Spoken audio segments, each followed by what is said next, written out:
আসসালামু আলাইকুম, সবাইকে স্বাগতম। কেমন আছেন সবাই আমার প্রিয় বন্ধুরা? আশা করছি সবাই ভালো আছেন। আলহামদুলিল্লাহ আমরা বেশ ভালো আছি। চলে আসলাম নতুন একটা ভিডিও নিয়ে। ভিডিও এখন ঠিক মতো দিতে পারি না, জানি না কেন। চেষ্টা করি তারপরে হয় না, আর কি করার। ভিডিওতে তো কিছু হয় না, তারপরেও দিই, ভালো লাগে ভিডিও দিতে, আপনাদের কমেন্ট পড়তে। তো আমাদের বাজার নিয়ে আসছে, বাজারগুলো বের করে নিচ্ছে সোহাগের আব্বু বাজার আনছে, আবার সেই বের করে নিচ্ছে। তো আমি তো ভিডিও করতেছি। আজকে বাজার আনছে, দেখুন। এখানে আছে লাউ শাক। লাউ শাক তো আমার প্রিয়, তাই প্রায় লাউ শাক খাওয়া হয়, আর আপনাদের সাথেও শেয়ার করি। আলু আনছে, লাউ শাক আনছে, তারপরে আছে হচ্ছে এখানে এই যে দেখুন, লাউ শাকগুলো অনেক সুন্দর। আলু আছে এখানে, তারপর হচ্ছে যে এখানে ধনিয়া পাতা, কাঁচামরিচ, ফুলকপি আনছে একটা, আর আছে হচ্ছে মাছ। তো আজকে কি মাছ আনছে দেখুন। এই যে সোহাগের আব্বু খুলে নিচ্ছে, মাছ বের করে নেবে এখন। 2 রকম মাছ আনছে, এখানে 2 রকম মাছ আছে। তো এটা হচ্ছে টাকি মাছ, এই লাউ শাক দিয়ে রান্না করার জন্য টাকি মাছ আনছে। আজকে টাকি মাছগুলো একটু বড় বড় সাইজের আছে, দেখুন, সুন্দর, একদম দেশি অরিজিনাল। আর আছে মলাই মাছ, আর এই যে দেখুন মলাই মাছগুলো সুন্দর। একটা পুঁটি আছে, বড় একটা পুঁটি কয়েকটা এরকম পুঁটি হতো তাহলে ভালো হতো, ভেজে খাওয়া যেত। তো একটাই পুঁটি মাছ, আর হচ্ছে মলাই মাছ। তো মলাই মাছগুলো তাজা তাজা তাজা আছে, খুব সুন্দর।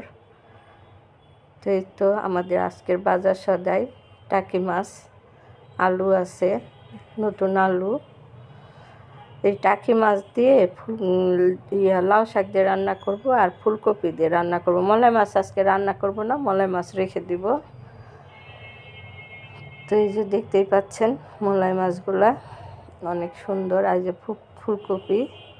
ফুলকপি দিয়ে টাকি মাছ দিয়ে রান্না করব, আর কিছু টাকি দিয়ে লাউ শাক দিয়ে রান্না করব।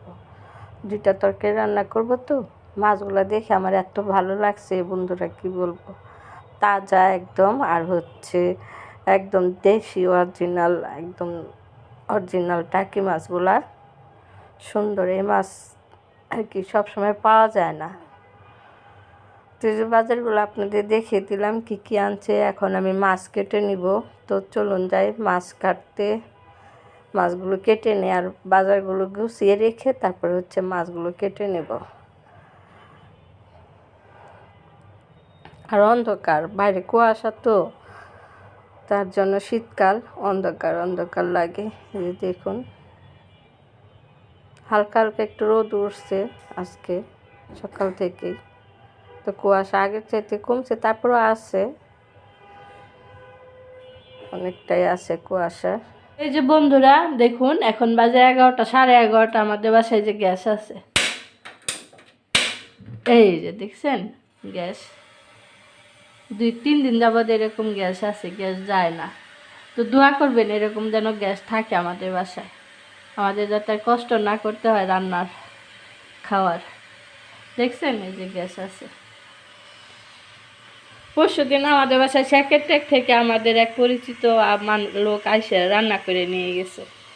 ওনাদের সেকেন্ডটেকে গ্যাস নাই, তা আমাদের বাসায় এসে রান্না করে নিয়ে গেছে, ভাত রান্না করে নিয়ে গেছে।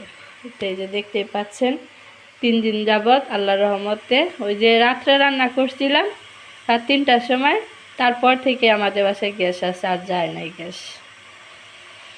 আল্লাহর কাছে দোয়া করি আল্লাহ যেন এরকম গ্যাস থাকে, রাখে, আর যেন গ্যাস না যায়, কষ্ট করতে না হয়। কি যে ভালো লাগতেছে বন্ধুরা, কি বলবো।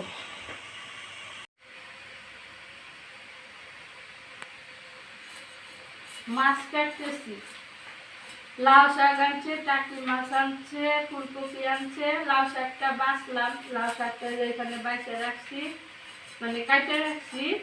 আর এখন টাকি মাছ কাটতেছি। টাকি মাছ আনছে, টাকি মাছগুলো অনেক ভালো, সুন্দর, তাজা তাজা, একদম নদীর। তো নদী মানে খাল বিলে টাকি মাছগুলা, চাষের না, তাজা আছে একদম। এখন আমি মাছ কেটে নিচ্ছি।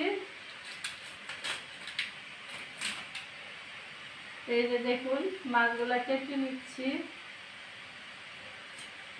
মাছ কেটে তারপরে কপি কাটবো, কপি কেটে সব কিছু ধুয়ে রান্না করব। টাকি মাছ দিয়ে লাউ শাক দিয়ে রান্না করব, অনেক মজার একটা খাবার। লাউ শাক দিয়ে টাকি মাছ দিয়ে রান্না করলে অনেক মজা লাগে। তো বন্ধুরা মাছ টাছ কেটে রেখে তারপরে একটু বারান্দায় আসছি, বারান্দায় না ঘরে রুমে আসছি। তো দেখুন কি সুন্দর রোদ উঠছে আজকে বাইরে। তো এই যে রোদটা আপনাদের দেখাচ্ছি, আমাদের ঘরেও রোদ চলে আসছে। এই যে শীতের দিনে রোদ কিন্তু অনেক ভালো লাগে। ঘর ঝাড়ু দেওয়ার জন্য ঝাড়ু এনে রাখছে এখানে, ঘর ঝাড়ু দিব এখন। তো বাহিরটা আপনাদের দেখালাম কি সুন্দর, দুপুরবেলা রোদ উঠছে। শীতকালের রোদ অনেক ভালো লাগে, আর যদি ঘরে রোদ আসে তাহলে তার কথাই নেই। তো এখন রান্না বাড়া শুরু করে দিব। এই যে সব কিছু ধুয়ে তারপরে কেটে ধুয়ে নিয়ে আসলাম। টাকি মাছটা ভালোভাবে ধুয়ে নিয়েছি লবণ দিয়ে।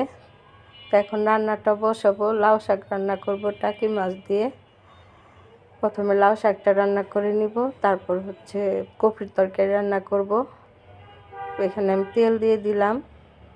তেলটা গরম হবার পরে যে পেঁয়াজ আর কাঁচামরিচ দিয়ে দিয়েছি, পেঁয়াজ কুচি আর কাঁচামরিচ ফালি করা কাঁচামরিচ দিয়ে দিলাম। এটাকে এখন একটু নেড়ে চেড়ে ভেজে নিব। তরকারি রান্না করার জন্য তো পেঁয়াজ কাঁচামরিচ ভাজতে হয় না, হালকা একটু ভাজলে হয়। তো এখন আমি ভেজে নিয়ে তারপর হচ্ছে মশলা দিয়ে দিব। তো এখানে আমি আদা রসুন বাটা দিব না, আমি প্রায় তরকারি কিন্তু বন্ধুরা আদা রসুন বাটা ছাড়াই রান্না করি, গ্রামীণ স্টাইলে রান্না করি। এভাবে রান্না করলে খেতে বেশ ভালো লাগে আদা রসুন ছাড়া। এই যে হলুদের গুঁড়া, মরিচের গুঁড়া, ধনিয়া গুঁড়া দিয়ে দিলাম, দিয়ে পানি দিচ্ছি প্রথমে, তারপরে যে মশলা দিচ্ছি, দিয়ে এখন ভালোভাবে কষিয়ে নিব। তো আপনারা সাথেই থাকুন, দেখতে থাকুন, আমার পুরো ভিডিওটা শেষ পর্যন্ত দেখবেন।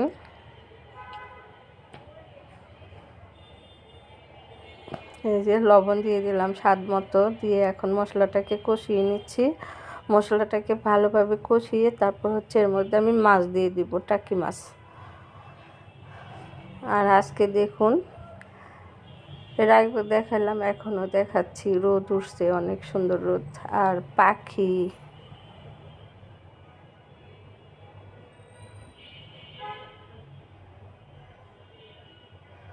তো এই যে বন্ধুরা মশলাটা কষিয়ে নিচ্ছি। মশলা কষানো শেষ, এখন মাছ দিয়ে দিচ্ছি। এই যে মাছ দিয়ে দিলাম, টাকি মাছ। এখানে মাথা আর লেজাটাই বেশি দিলাম, কারণ শাক রান্না করব তো, তাই এই যে মাথা আর লেজাটা দিয়েই একটু ভেঙে চুরে রান্না করব, আস্তে আস্তে রাখবো না, কারণ শাক রান্না করব একটু ভেঙে ভেঙে রান্না করলেই ভালো লাগে। তো এই যে কষিয়ে নিচ্ছি, দেখুন কষানোটা কত সুন্দর হয়েছে। কষানো শেষ করে এখন আমি শাক দিয়ে দিব, লাউ শাক। এই যে কেটে ধুয়ে রাখছি লাউ শাকটা। এই শাকটা এভাবে রান্না করলে সোহাগের আপুর খুব পছন্দের এই শাকটা, টাকি মাছ দিয়ে এভাবে রান্না করলে, আর আমারও কাছে খুব ভালো লাগে। আপনারাও এরকম করে রান্না করে খেয়ে দেখবেন, অনেক মজা লাগে আর কি। টাকি মাছ দিয়ে লাউ শাক রান্নাটা অনেক টেস্ট হয়। তো এই যে শাকটা দিয়ে এখন নেড়ে চেড়ে ঢেকে দিয়ে রান্না করে নিব বাকি শাকগুলা দিয়ে। অনেকগুলো শাক হয়েছে, তো শাক অনেকটি হলেও রান্না করার পর কিন্তু এই যে দেখুন কমে গেছে, অনেকটাই কমে গেছে। হ্যাঁ পাতিল ভরা ছিল, কিন্তু এখন কমে অনেক অল্প একটু হয়ে গেছে। আর দেখতেও কিন্তু সুন্দর হয়েছে। এই যে টাকি মাছ দিয়ে লাউ শাক রান্না করা, কালারটা কিন্তু অনেক সুন্দর লাগতেছে, সবুজ সবুজ আছে। এই শাকটা খেতে কিন্তু অনেক মজা লাগবে। তো বন্ধুরা এই যে দেখুন একটু ঝোল ঝোল আছে, একটু মাখা মাখা করে রান্না করব। ধনিয়া পাতাও দিয়ে দিলাম, দিয়ে আবারও ঢেকে দিয়ে রান্না করে নিব। তো লাউ শাকটা হয়ে গেছে, নামিয়ে নিছি। নামিয়ে রেখে এখন এই যে আমি কপি দিয়ে মাছ রান্না করব। তো এখানে পেঁয়াজটা ভেজে নিলাম, আর এখানে আমি আদা রসুন বাটা দিয়ে দিলাম। যেহেতু আমি কপির তরকারি রান্না করব তাই একটু আদা রসুন বাটা দিলাম। এটা আর আদা রসুন ছাড়া আর কি রান্না করলাম না, খেতে ভালো লাগবে না, তাই একটু আদা রসুন বাটা দিয়ে কষিয়ে নিচ্ছি। এখন দিয়ে দেব হলুদের গুঁড়া, মরিচের গুঁড়া, ধনিয়ার গুঁড়া। শীতকালে এসব তরকারি কিন্তু খেতে বেশ ভালো লাগে। আস্তে আস্তে শীতকালও চলে যাবে আর এই মজার মজার খাবারটাও চলে যাবে।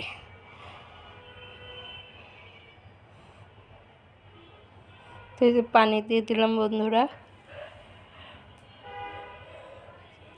লবণ দিয়ে স্বাদ মতো লবণ দিয়ে এখন মশলাটাকে ভালোভাবে কষিয়ে নিব।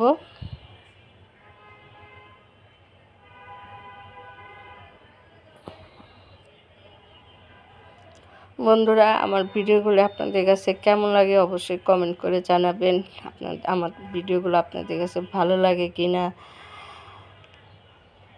কমেন্ট করলে বোঝা যায় যে আমার ভিডিওগুলো কেমন হচ্ছে, আপনাদের কাছে কেমন লাগতেছে, কিভাবে ভিডিও বানাবো বলবেন। তো এই যে বন্ধুরা, আমি মাছগুলো কিন্তু কষিয়ে দিয়ে দিলাম মশলার মধ্যে, কষাবো, কষিয়ে তারপর উঠিয়ে রাখবো। এই মাছটা আমি কষিয়ে উঠিয়ে রেখে তারপর আমি ফুলকপি কষিয়ে নিব, শেষে আমি মাছটা দিব। আমরা কিন্তু এইভাবে রান্না করি,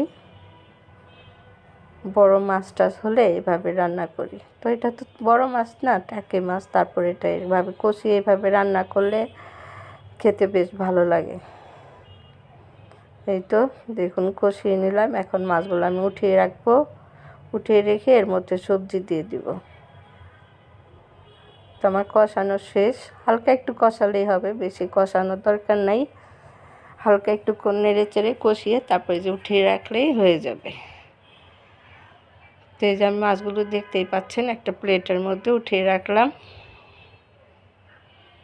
তো বন্ধুরা, এই যে মাছ উঠানো শেষ, এখন আমি দিয়ে দিব এই যে কেটে ধুয়ে রাখা ফুলকপি, সাথে আলু আছে, আলুটা ফুলকপি আর আলুটা দিয়ে দিলাম। এখন নেড়ে চেড়ে ঢেকে দিয়ে কষিয়ে নিব।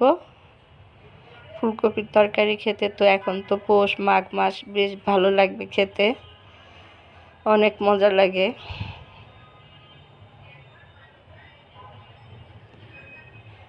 তো এই যে নেড়ে চেড়ে দিলাম, এখন ঢেকে দিব।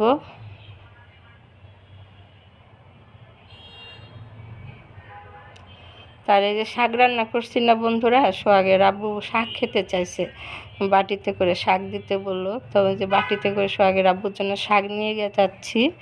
এমনি এমনি খাবে, ভাত দিয়ে খাবে না, এমনি এমনি খাবে। এমনি এমনি খেতেও কিন্তু অনেক মজা লাগে। তো এই যে সোহাগের আব্বুকে দিয়ে আসি, সোহাগের আব্বু খেয়ে নেবে। তার এদিকে আমি তরকারির মধ্যে ঝোল দিয়ে দিয়েছিলাম বন্ধুরা, আপনাদের সাথে সে দেখাতে পারি নাই। ঝোল দিয়ে ঢেকে দিছি, এই যে বলক আসছে, এখন মাছ দিয়ে দিব। এই যে মাছ উঠিয়ে রাখছিলাম সেই মাছটা দিয়ে দিব, সাথে টমেটো আছে 2টা, টমেটোটাও দিয়ে দিব। এই যে দেখতেই পাচ্ছেন সব দেওয়া হয়ে গেছে। এখন একটু হালকা নেড়ে দিব, দিয়ে ঢেকে দিয়ে আবার রান্না করে নেব। এরপরে ধনিয়া পাতা দিয়ে দিব। ফুলকপির তরকারি টাকি মাছ দিয়ে অনেক সুন্দর, খেতেও অনেক ভালো লাগবে।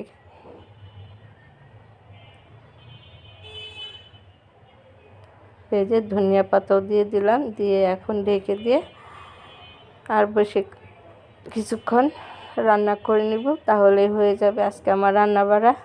তো রান্না করার সময় এই যে তরকারি রান্না করে সোহাগের আব্বুকে খেতে দিয়েছি। খেতে দেওয়ার সময় আমাদের একটা ফোন আসছে, দুঃসংবাদ।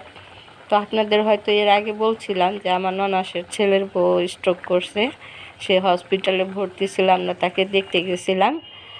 তো আমার সেই ননাসের ছেলের বউটা ইন্তেকাল করছে।